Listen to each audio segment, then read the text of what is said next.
Saya selama di Kairo saya belum pernah itu dengar kosakata ta'aruf untuk orang yang akan menikah. Kita harus lihat goal kita apa sih? Oh berarti why kenapa mesti ta'aruf ya untuk mencapai Itu ini ya? Iya. untuk menikah. Bung, saya punya target ini buat antum. Nah, target ini cuma bisa dicapai dengan cara saya. Terus antum pakai caranya Abram. Nyampe nggak?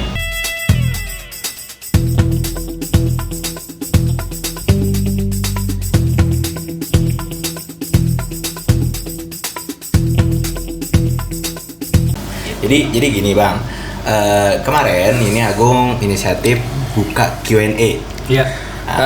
Bahasan ini, jadi rupa-rupanya banyak sobat kurator ini yang inisiatif Penasaran nitip nih. pertanyaan. gitu Penasaran tentang proses-proses ta'aruf. Nah dari kebanyakan pertanyaan ini sih lebih kepada proses-proses Ustaz. Jadi silakan Go. Nah ini pertanyaan dari teman-teman kita gitu ya, dari Mas Anas Istohari gitu ya, kapten kita gitu ya. Ini Pak Ustadz, apakah menyalahi syariat jika menikah nggak pacaran tapi juga nggak ta'aruf, misal kita sudah temenan dari kecil, dan boleh nggak kita ta'aruf di samping melihat agamanya yang bagus tapi juga masih melihat fisik sebagai prioritasnya Pak Ustadz? Terus di medsos sekarang gitu kan, bagaimana kita menjaga ta'aruf yang sesuai syariat padahal kita sering stalking calon yang mau kita ta'aruf gitu. Itu gimana Pak Ustadz? Yang pertama, bagaimana kalau kita Tidak pacaran. Jadi teman dari nggak kecil pakai gitu. ta'aruf ya? Sebenarnya Ah. ta'aruf itu bukan fase sebelum pernikahan. Ta'aruf itu kita gunakan karena kita akan mengkhidbah dia. Artinya kita perlu kenal nih perempuan. Misalnya kita cowok ya, atau cewek ini perlu kenal nih siapa calon suami dia. Iya kan? Nah, sebelum dia menikahkan itu dia mengenali atau mencari tahu tentang pasangannya, calon pasangannya. Itu namanya ta'aruf. Dia itu bukan fase.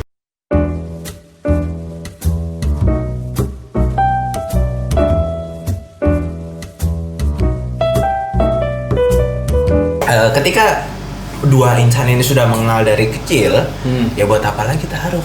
Iya. Langsung aja. Prosesnya, datengin Gitu. bapaknya, khidbah, terus janjian untuk kapan menikah begitu Bang? Iya, di khidbah itu kan Pertanyaan dari kurator, berani nggak? Itu. jadi kayak siapa ya? Emang Agung nih berapi-api nih kalau ngebahas gini nih Bang. Soalnya nih. emang banyak gitu pertanyaannya ngebahasnya gitu. dia. Berarti kan udah langsung aja gitu, tinggal berani apa enggak gitu. Terus itu Ustaz, kalau memprioritaskan fisiknya gitu, kan ada yang dilihat kan agama, kayak gitu-gitu. Iya. Tapi masih ini yang harus yang cantik gitu. Kan Gimana kalau memprioritaskan fisiknya dulu? Kan Rasul bilang ada 4 ya, itu marah ahli arba. Karena jamal kecantikannya, mal hartanya, nasab keturunannya, terakhir din. Dan disebutkan terakhir last but not least kata Rasul. Bukan kata Rasul, kata saya sih. Yang terakhir itu justru Rasul menjelaskan setelahnya far bila titin terlibat jadak. Maka cukuplah dengan alasan agama kau akan berbahagia. Artinya yang 3 ini nggak dicela Rasul. Tidak dicela. Nggak dicela, boleh. Berarti Cuman standar mutlaknya harus agama. Misalnya hartanya banyak. Iya. Tiga-tiganya ada nih, hartanya banyak, dia cantik, keturunan wali kota atau gubernur, tapi agamanya kurang juga Ustaz. jadi itu jadi pertimbangan banget. Tapi kalau seandainya dia kaya, cantik, keturunannya biasa-biasa aja, nggak ada keturunan mana-mana, tapi agamanya bagus, Sika. itu udah nggak ini, itu udah lebih dari cukup. Jadi din itu memang standar awalnya, agama itu standar awalnya. Tapi kalau misalnya di dinnya udah dapat, dia kurang yang lain, itu kita masih mau jalan nggak apa-apa. Tapi kalau terasa adanya memang saya pengennya yang cantik, ya nggak apa-apa, nggak jadi juga nggak apa-apa. Ta'aruf itu kan persentase nggak jadi sampai jadinya nggak besar. Agamanya, oke banget ya Pak Ustadz. Sama Al-Quran juga deket, maksudnya ibadahnya baik. Tapi sisanya tiga-tiga itu biasa aja gitu. Ya balik ke laki-lakinya mau. Berarti itu emang udah pilihan mentok ya Pak Ustadz ya? Enggak, kalau laki-lakinya nggak mau nggak apa-apa. Kan nggak harus kan? Mau ambil, nggak mau ya nggak apa-apa kan? Kan dia belum khidbah, belum mau apa kan? Iya, belum, baru-baru ngeliat gitu. Karena cantik itu kan buat antum cantik, buat anak belum tentu cantik. Buat Agung cantik, buat anak belum tentu. Beda-beda betul. Iya. Terus ini Pak Ustadz, kalau misalnya sering stalking di media sosial, itu apakah mengganggu gitu maksudnya? Kalau tujuannya memang untuk nikah ya stalking aja. Oh nggak apa-apa. Nah, Asal Yang bermasalah nanti ketika nikmatin fotonya, Nah iya. pantengin Berarti lama-lama. secukupnya ya Pak Ustadz ya? Iya secukupnya. Jadi kalau mau apalagi stalkingnya pengen tahu pemikiran gimana, buku yang suka dia baca apa. Terus status-statusnya dia Status ya. tahu gimana? dong dia tuh postingnya tuh apa aja sih.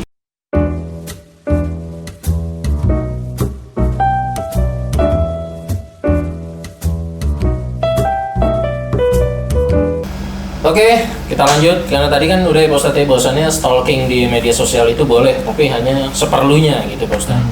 Nah ini lanjutannya adalah bagaimana memberi pemahaman perihal nikah secara syariat kepada keluarga Pak Ustadz yang masih awam atau belum tersentuh dakwah, dan bagaimana dengan mahar yang direkayasa, misalnya calon istri minta mahar nggak usah terlalu tinggi, tidak memberatkan pihak laki-laki lah istilahnya, tapi keluarga besar ingin terlihat terpandang gitu, sehingga keluarga mempelai wanita ikut ambil andil lah dalam biaya mahar tersebut gitu, jadi istilahnya malah jadi memberatkan gitu Ustadz.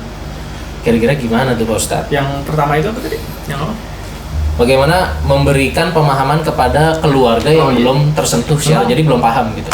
Sebenarnya menikah itu fitrah ya. Artinya orang tua atau keluarga yang nggak ngerti agama, ketika anaknya sudah berusia layak menikah dan sudah punya kemampuan untuk tanggung jawab, sebenarnya orang nggak paham agama akan open tentang itu.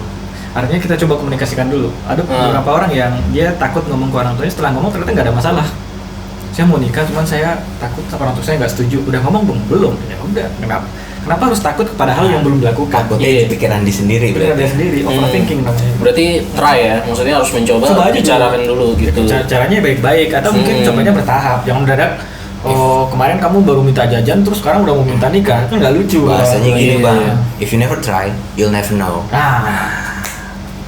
Kena ya, punchline.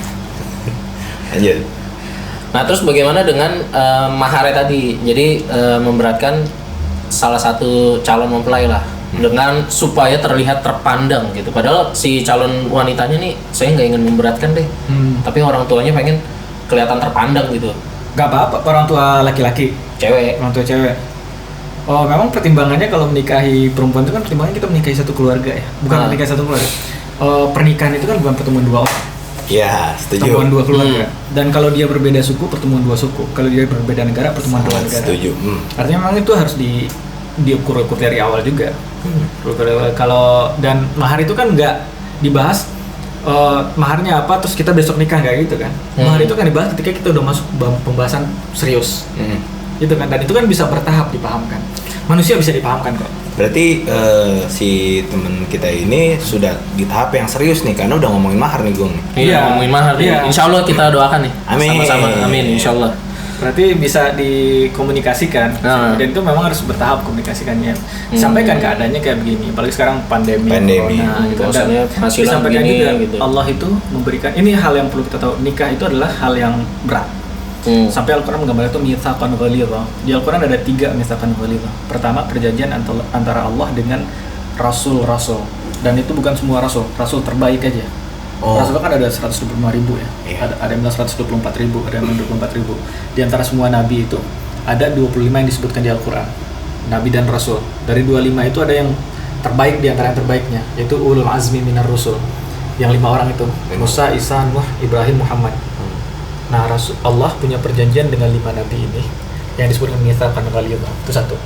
Mitsaqan ghalidha yang kedua, perjanjian Allah dengan Bani Israel. Bani Israel itu bukan 3 orang, bukan satu RT. Bani Israel itu satu nation, satu umat. Satu umat. Dan itu dan usia umatnya cukup panjang. Bani Israel.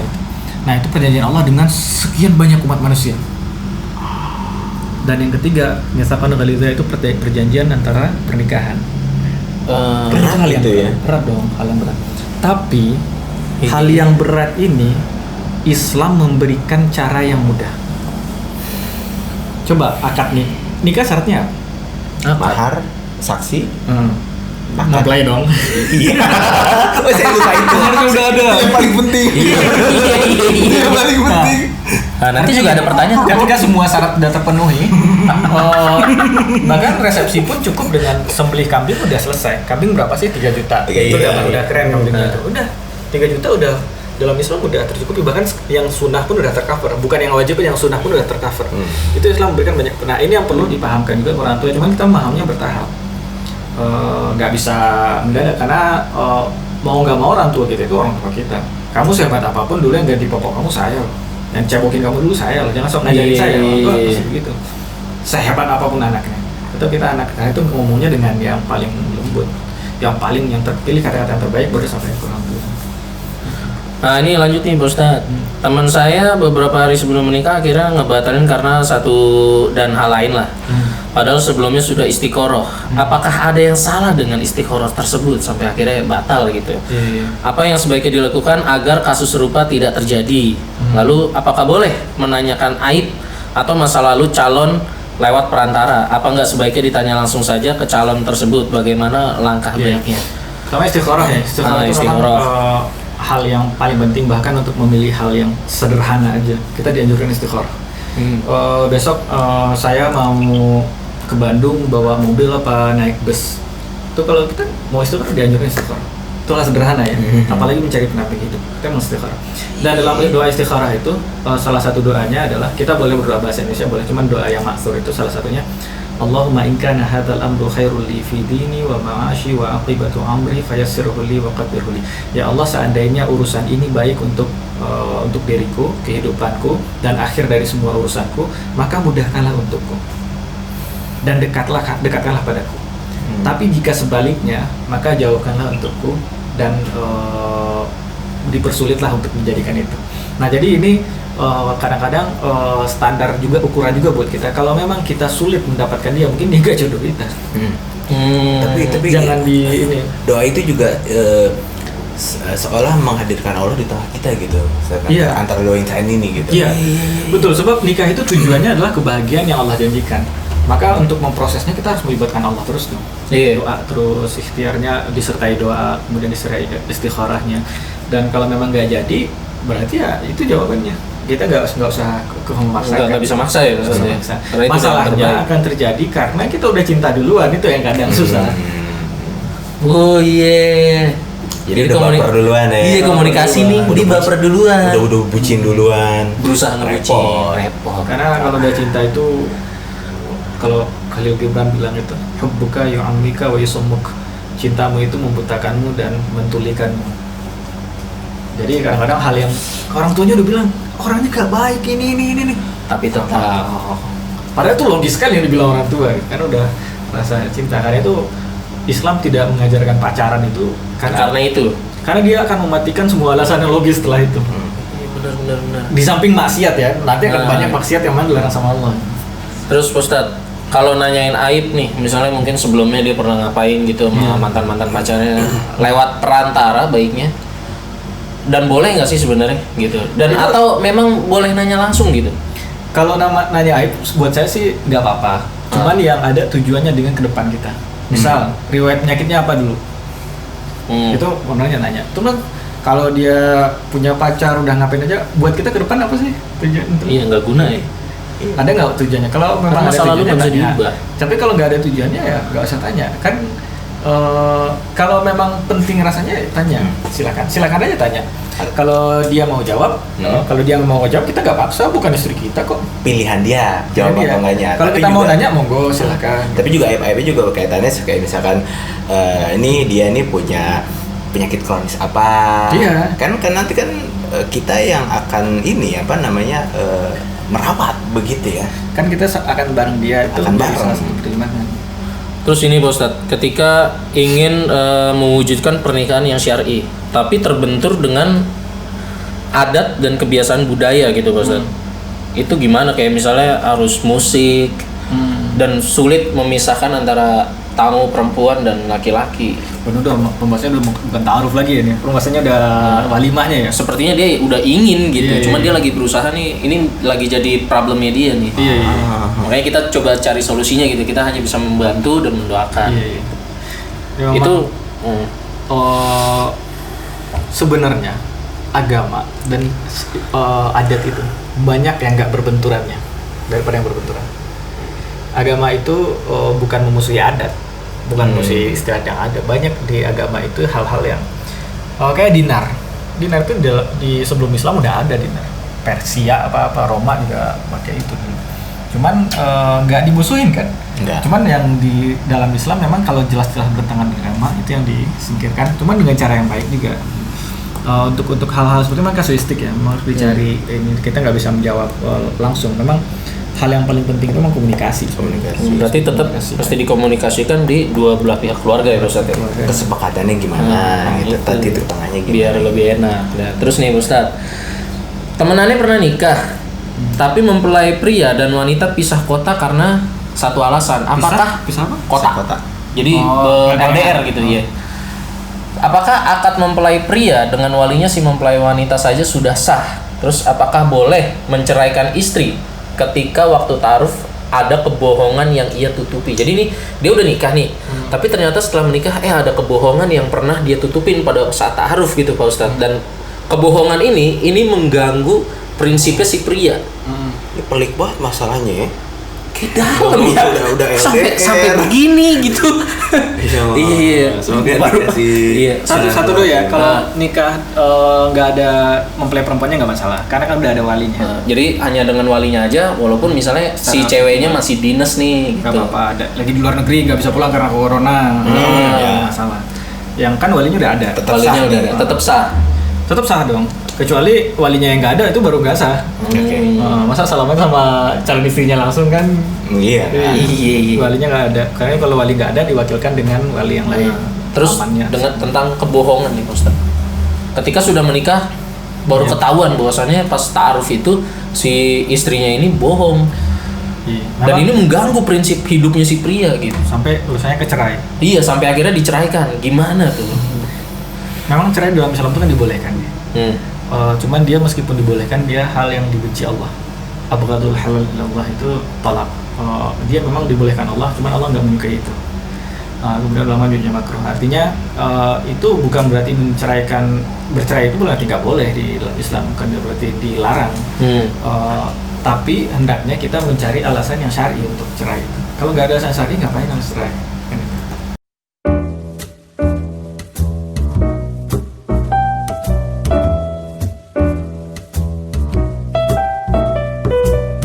Nah, jadi ini pertanyaan lagi Ustaz dari saudara kita Ricky Pabi yang sempat masuk tapi nggak ngetrend videonya.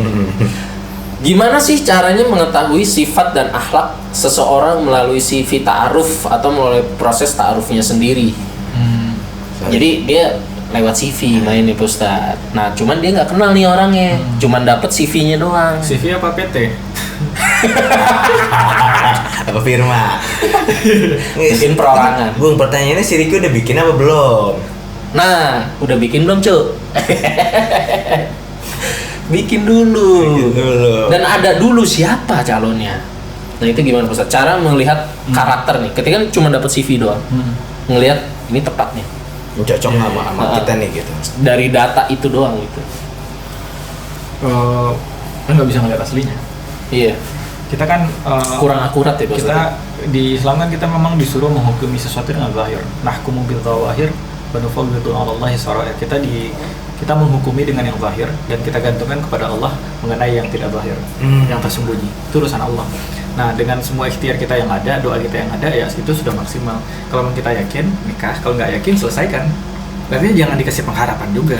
Kan makanya ada sholat istiqorohnya, terus juga cara-cara lain kayak minta dikenalin, ada doanya, kenal, cari tahu temennya cari siapa, tahu kerabatnya ini gimana, gitu. Ring satunya siapa, lingkarannya siapa, circle-nya siapa aja. Tapi ada nggak sih Ustaz, misalnya di CV itu kayak misalnya kita nggak kenal nih, beda suku, beda daerah, terus tiba-tiba gue mau tabayun tentang perempuan ini, misalnya pengen cari tahu kayak tadi kan lewat teman deketnya, tapi kan beda kota gitu, apa boleh gitu dicantumin di CV-nya deh? Nggak apa-apa. Kalau kayak misalnya mau tabayun nih, hubungin aja ini gitu. Oh, untuk orangnya gitu. Iya. Nggak masalah kalau dia mau ngasih, nggak masalah. Kalau dia sama yang temannya juga nggak kenal, misalnya nih saya pengen kenal sama si A. Terus kata si A, kalau kamu mau tahu tentang saya lebih lanjut, tanya si B. Saya juga nggak tahu si B, itu kan PR baru, menimbulkan masalah dengan masalah baru. Iya. Berarti itu bukan solusi. Iya, musuhnya pegadaian itu. bukan solusi itu. Jadi emang harus ditemuin ya Pak Ustadz ya, kalau bisa ya. Kalau mau ngobrol, cuman memang kita sebelum nikah itu kita nggak tahu karakter asli orang, nggak tahu. Bahkan orang yang sudah pacaran sekian tahun pun belum tahu karakter pacarnya seperti apa. Pun juga nggak bisa langsung diterka dari CV gitu. Jadi ya anggap Emang aja harus CV ada ini proses sebagai lanjut lah. salah satu alat bantu deh. CV itu ikhtiar kita. Nanti kan Allah yang kasih jalan. Oke, kali ini lanjutannya pertanyaan dari Mbak Sinta nih bro, dari Urip Coffee ya. Ini harus disebut Sister. namanya ya. Enggak, biar di endorse. Ini bagaimana hukumnya tentang mahar menggunakan ayat-ayat Al-Quran? Iya. Itu gimana Pak? Memang ada hadis riwayat Bukhari Muslim yang Rasul mengatakan Rasul mengizinkan sahabat menikahi calon istrinya dengan mahar yang ada dengan Al-Quran yang dia miliki. Dan ulama ada dua penafsiran terhadap hadis ini. Yang pertama adalah di Fathul Bari dijelaskan bahwa yang pertama dia karena mahar itu adalah sesuatu yang bermanfaat untuk perempuan. Oke. Maka konsekuensinya ketika dia memaharkan Quran, maka dia punya tanggung jawab untuk mengajarkan perempuan itu Al-Quran. Oh, Atau misalnya dia maharnya surat apa gitu, surat Ar-Rahman yang banyak kan, Iya. surat Ar-Rahman. Maka dia Banyak punya tanggung kayak jawab begitu. untuk mengajarkan membacanya kalau dia nggak bisa baca, mengajarkan maknanya kalau dia nggak tahu maknanya, atau untuk mengajarkan dia hafalannya supaya dia menghafalnya. berarti kalau emang cuma buat gaya-gayaan lebih Nah baik. masalahnya sahabat itu, nah kita lihat lagi konteksnya sahabat itu pada waktu itu nggak punya uang untuk mahar. Sekarang kita punya uang untuk mahar, kenapa harus ngambil yang Al-Quran itu? Pun juga ternyata si calonnya ini lebih fasih bacanya, hafal juga. Iya ya. Jangan-jangan antum baru kemarin bisa hafal surat Ar-Rahman terus sekarang mau jadiin mahar gitu kan? Kenapa? Ikut-ikutan Karena aja, antum jadi punya mobil, ikut-ikutan. kenapa nggak mobilnya aja jadiin mahar? Iya. Iya. Soalnya kan nikah itu bukan keren-kerenan. Bukan keren, nikah itu menjalankan syariat Allah, menjalankan Allah. Dan yang kita cari kan sakinah mawaddah warahmah, bukan keren-kerenan juga. Dan sakinah mawaddah warahmah itu not Instagramable. Artinya nggak untuk di show off ke orang lain. Iya sih. Kalau masih kita butuh show off ke orang lain, berarti kita nggak sakinah. Kita masih kalau butuh pengakuan, nggak tahu sih, saya nggak tahu. Cuman kalau kita masih butuh pengakuan orang lain menganggap kita bahagia, kita we have enough problem. Iya sih. Jadi kalau kita emang udah bahagia, Bahagia itu kan kita rasakan sendiri, nggak perlu di Iya benar-benar. Iya. Oke. Jadi kemesraan itu nggak perlu dikasih tahu. Iya. Berarti kalau yang gini, di- simpelnya gini. Ah. Antum kalau enak banget main game, sempet nggak sih posting itu game? Enggak sih. Enggak. Antum Nggak. kalau lagi enak banget nonton bioskop, sempet nggak sih bikin instastory film Nggak. yang nonton? Kita takut missing Iya. Satu bagian, part aja. satu scene-nya, Heeh. itu kita takut missing kan? Iya sama. Berarti kalau antum benar-benar menikmati keindahan aslinya pemandangan, antum nggak ada waktu untuk mengcapture-nya itu, mengcapture pemandangannya. Tapi kalau masih sempatnya berarti nggak benar-benar mengindah. Wah ini keren banget. pengen show off berarti. Nggak tahu show atau enggak, cuman kan berarti kayak gini nih. Kalau kita denger ceramah itu kan, wah sampai menghayati banget, sampai nangis dan sebagainya ketika ngaji gitu kan, sempet ngeluarin HP lagi nangis terus gini. Enggak kan? Enggak juga. Temen saya ada begitu Pak Ustadz. Biasaan nih kayaknya. Dia sedih, Insta story. Nah, tapi ini memang PR sendiri sih tentang Iya. tentang sosial media, akses sosial media. Nah ini terakhir nih Pak Ustadz. Misalkan menyikapi calon pasangan yang istilah kata nih masih nggak bisa move on lah dari mantannya gitu Pak Ustadz. Jadi udah mungkin nikah, calon iya. pasangan. Kalau calon pasangan nggak bisa ngomong sama mantannya nggak usah. Enggak, misalnya nih nggak usah lanjut. udah nikah nih. Ya kan? Udah nikah? Misalkan. Oh. Soalnya ini bias pertanyaannya Pak. Kan katanya calon pasangan. Coba Calon, cari soal. berarti Enggak, belum dong. Visi pernikahan, visi misi pernikahan. Nah ini mah udah tadi dibahas ya. Terus Ya, yang tadi bagaimana kan calon pasangan yang ada. bagaimana menyikapi calon pasangan yang punya masa lalu? Gini ya, anggap misalkan calon pasangan nih, Gung. Terus Anggap begitu. membandingkan dengan masa lalu pasangan. Berarti masa lalu mantannya dia kan? Sebenarnya itu nggak membandingkan itu dalam hal apapun nggak boleh sebenarnya. Jadi Jangan kayak dengan pasangan aja. Kayak anak misalnya gini bisa Mas Ad, juga. ini cewek nih mau taruh sama si cowok nih, si Ikhwan. Nah tiba-tiba ya dia si cewek ini kayak masih merasa sama mantannya gitu. Jadi ini cowok mungkin harus gimana gitu Mas Ad. Hmm. Nggak apa-apa. Bikin deg-degan ya dia ya. Nah, kalau calon, artinya karena itu Calon ya. kalau kita ta'aruf tuh nggak usah digembar-gemborkan sosial media, karena kemungkinan gak jadi ta'aruf itu besar sekali. Saya bisa bilang kemungkinan gak jadi itu lebih besar daripada kemungkinan jadi. Artinya kalau dia ada hal-hal yang kita nggak sukai dari dia, ya udah cancel aja, selesai. Perempuan di dunia 6 miliar manusia di dunia ini. Antum mau nikah berapa miliar? Iya. 6 miliar loh manusia. 4 paling. Laki-laki perempuannya taruh di setengahnya, 3 Iya. miliar loh perempuan. Artinya ini kita gak menggampangkan ya. Artinya kalau memang dia masih memberikan ya berarti kita doa ke Allah, mudah-mudahan Allah kita berhak mendapatkan yang lebih baik dari mungkin yang menerima tanpa membanding-bandingkan itu. Amin. Berarti istilah kata balik lagi ke keputusan dia ya Bos tadi. Balik keputusan dia, kalau dia Ya. masih masalahnya ketika dia udah punya feeling baru itu masalah. Tapi saya suka dia, itu masalahnya. Ini nih Itu ya. yang biasanya cowok sosokan, Makanya- berkompetisi gitu. Makanya sarannya gimana? Sar? Mantannya, Kalau anjir. udah masalahnya cukup serius kayak begitu, udah punya feeling, terus juga dibanding-bandingkan kan? Iya.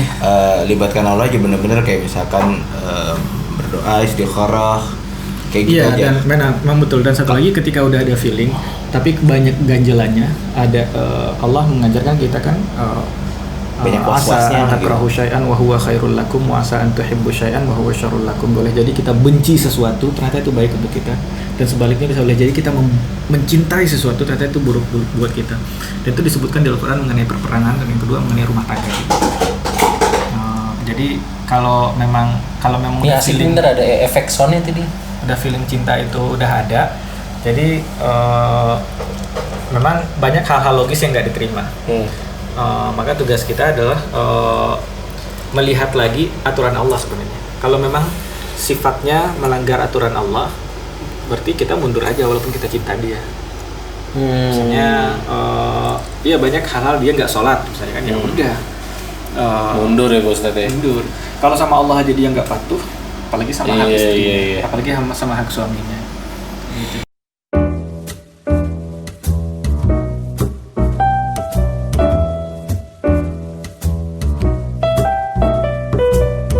Baik, itu semua pertanyaan-pertanyaan yang Iya. sudah kita tunaikan. Amanah teman-teman sudah kita tunaikan. Jadi Lunas gitu ya. Sunas. Semoga bermanfaat. Terakhir sebagai penutup kita minta closing statement nih dari Bang Rian. Monggo Bang. Oke. Sebenarnya memang di awal kita tadi bahas ya, kalau untuk menikah itu tujuan kita adalah sakinah, mawaddah, warahmah, dan ini adalah hal yang akan Allah provide untuk kita. Allah yang menjanjikan untuk kita, dan Al-Quran mention itu di Al-Quran, disebut di Al-Quran itu sendiri. Artinya Al-Quran itu kekal loh, dari 1400 tahun sampai hari kiamat. Artinya itu kalimat maknanya sangat luar biasa, dan Allah sudah janjikan itu untuk orang yang menikah. Maka tugas kita adalah kalau Allah janjikan itu, kita hanya bisa mendapatkan itu dengan cara yang Allah izinkan. Itu kita harus ingat. Kita hanya bisa mendapatkan sakinah, mawaddah, warahmah dengan cara yang sudah Allah izinkan. Berarti harus sempurna ya Bos tadi. Kita nggak bisa sempurna, cuman kita memaksimalkan ikhtiar. Kita jauh dari sempurna. Kita banyak kekurangan, robek sana sini, rusak sana sini, itu wajar. Cuman kita buat salah, luruskan lagi, luruskan lagi. Cuman kalau kita terus-terusan di kesalahan di kubangan, kita jatuh ke kubangan, oke. Cuman kita kan harus bangkit keluar lagi di sana. Kita harus kan? bangkit, go. Iya. Oke. Ada orang lompat dari jembatan masuk sungai, terus dia mati. Apa yang membuat dia mati? Karena dia lompat. Karena dia nggak bangkit, dia di sungai terus. Karena dia di sungai terus. Karena dia nggak mencoba keluar sungai terus. Akhirnya semua kita mungkin masuk jatuh ke sungai atau jatuh ke lubang dan lain sebagainya. Yang itu nggak masalah. Masalahnya adalah ketika kita masih berada di sana. Nah, artinya ke dalam pernikahan ini kita perlu yang ya sudah ya oke dah, ya sudah lah. Nah, cuman kita Allah kan maha penerima taubat dan Allah maha rahman, maha rahim ke kita, dan kita harus yakin itu. Maka kita harus melalui itu dengan cara yang Allah izinkan, dengan aturan main yang Allah izinkan, dan itu yang harus kita jalankan terus. Dan juga kita perlu tahu bahwa menikah itu bukan akhirnya menikah, bukan. Menikah itu awalnya menikah. Itu wah akhirnya nikah juga, enggak akhirnya. Itu baru awal Bos tadi. Itu baru awal, karena perjalanan setelah itu masih panjang dan setan masih berlanjut. Justru Al-Quran menyebutkan di Al-Quran di surat Al-Baqarah itu bahwa setan itu benar-benar berkonspirasi untuk memisahkan bainal mar'i wa zawji, antara suami dan istri. Jadi memang inspirasi setan tuh. Bisa, masya Allah. setelah kita ikhtiar maksimal mungkin untuk mendapatkan jodoh, kita terima jodoh itu, kemudian kita ikhtiar semaksimal mungkin untuk memberikan yang terbaik setelah pernikahan itu yang perlu kita tahu. Dan setiap orang ada kurangnya dan kita harus memaklumi itu. Setiap orang ada kelebihannya juga, nggak semuanya ada kelebihan, nggak semuanya ada kekurangan saja. Jadi segitu Bro Abrar. Terima kasih. Dan juga ini ya, kita perlu ini ya, maksudnya karena ini kan tadi disebutnya apa bang, yang terberat tuh bahasanya apa tadi? Mitsaqan ghalidh. Mitsaqan ghalidh. Nah, kita perlu memprovide dengan ilmu yang proper begitu. Betul. Ya, memang ilmu pernikahan dikaji dari kajian. Iya. Gitu. Memang sebelum itu, dan Imam Bukhari dalam Sahih beliau juga menuliskan al-ilmu qablal qawli wal amal. Ilmu sebelum ngomong dan berbuat. Sebelum ngomong, dalam Islam kita sebelum ngomong dan berbuat harus diilmui dulu. Apalagi hal sebesar pernikahan ini. Maka benar harus, kalau saya malah menganjurkan orang kalau udah balik atau udah lulus SMA, mulailah baca buku pernikahan. Jadi mari Gung, kita mengkaji ilmu. Kita belajar lagi karena banyak hal pernikahan. Ilmu pernikahan. Jadi gue masih baru banyak tahu gitu tentang hal-hal kayak tadi tuh. Nah ini semoga bermanfaat juga ya untuk teman-teman ya. Bosannya apa yang kita buat ini juga kan berdasarkan dari pertanyaan teman-teman juga gitu. Nah jadi kalau memang teman-teman suka nih pembahasan kita dan ada yang ingin ditanyakan lagi secara lebih mendetail tentang pernikahan, atau memang ada pembahasan lain yang ingin kalian ingin kita bahas bersama Bang Rian ini, silakan tulis di kolom komentar atau bisa hubungin email kita. Nah, kalau gua sama Abrar langsung juga nggak apa-apa gitu. Ya. Sekian Abrar Agung dan Bang Rian pamit. Terima kasih sudah menyaksikan. You know what to do. Sampai jumpa di konten berikutnya. Wassalamualaikum warahmatullahi wabarakatuh. Waalaikumsalam warahmatullahi wabarakatuh. Alhamdulillah. Oke. Assalamualaikum warahmatullahi wabarakatuh. Dia merah doang. Iya itu. Udah. Oh, tapi nggak proses.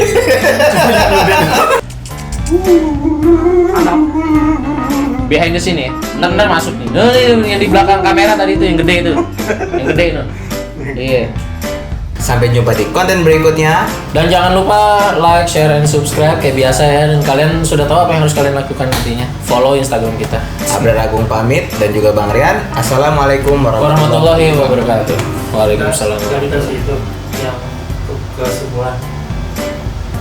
Apa itu? Nggak usah kali. Closing statement. Iya, Iya. Gak apa-apa. Yang belajar itu ya. Iyalah harus Oh, di mention. iya.